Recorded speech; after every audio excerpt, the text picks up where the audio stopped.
Librarian from the Bay County Public Library, and today we're going to learn how to make fake blood. Okay, so you only really need 3 ingredients for this blood recipe. So we're going to start with some light corn syrup is what I'm using. I like light because it's more clear. So I'm going to do half a cup of the syrup. You can always double the recipe if you want to make more blood. And the nice thing about this blood is that it's safe to eat. I wouldn't eat a whole lot of it. Now the recipe calls for half a cup, but it looks like I'm going to have a little less, but that's okay. You can always just do half the recipe. You can make as much blood or the least amount of blood you want to make. Because sometimes you don't need a ton of blood. So it looks like I got actually more of a 1/4 of a cup. That's alright, I'll just lessen the recipe a little bit. Okay, so I'm going to pour this in my bowl.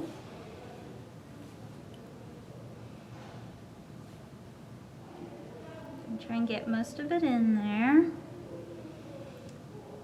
It's really thick, so it takes the flow all into the bowl.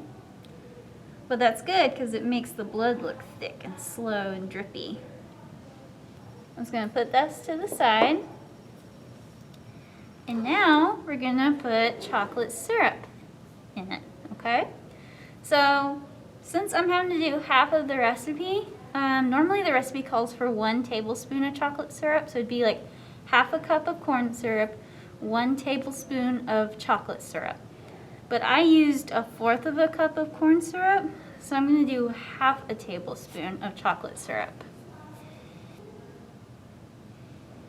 Okay, so this is a tablespoon. I'm going to do half.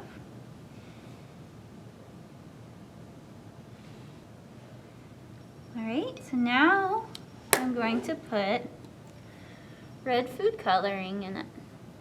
You can put as little as more as you want.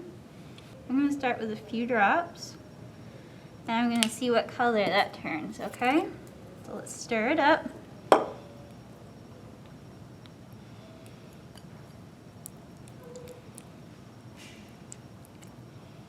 Stir it up real good. You can always do a little less Hershey's syrup or chocolate syrup, whatever brand chocolate syrup. If you want maybe a lighter color, but blood is pretty dark, so I like a nice dark red. Okay, and there you go, we got some fake blood. And again, this is safe to eat. I wouldn't eat too much of it. You might want to be careful about getting it on your clothes, you know, just in case you don't want to stain them. So stay tuned for some interesting facts about Halloween and some other holidays around this time of year. And we also have some suggested scary reads.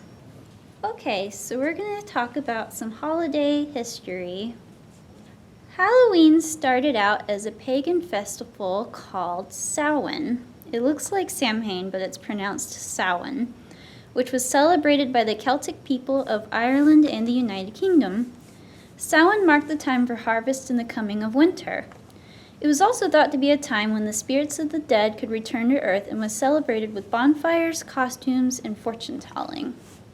The Catholic Church eventually turned Samhain into a holiday called All Saints' Day, which is on November 1st and is a day to remember all of the saints who have passed away, and All Souls' Day, which is November 2nd. Another name for All Saints is All Hallows, and the night before became All Hallows' Eve, or Halloween. In England, people would go from house to house asking for soul cakes, which were little cakes given in exchange for prayers for dead relatives. On All Hallows' Eve, adults would dress in costume and go mumming, or house to house offering to sing or act in exchange for food and drink. The first jack-o'-lanterns were carved out of beets or turnips used as lanterns on Halloween. When Halloween came to America, pumpkins were used instead. Halloween came to America in the 1800s with the arrival of Irish and Scottish immigrants. Dia de los Muertos means Day of the Dead and is a Mexican holiday that honors the dead. It is often mistaken for Mexico's Halloween, but this is not true. It is celebrated on All Saints' Day, again November 1st, and on All Souls' Day, November 2nd. This holiday combines Catholic and ancient Native beliefs. To celebrate, families gather together and pray for loved ones who have passed away. They also create altars in homes and cemeteries and decorate them with flowers, food, drink, sugar skulls, and candles in order to welcome back the dead who they believe visit during this time. This holiday is celebrated because death is seen as a part of life, and they believe that telling stories of family that have passed on keeps them alive.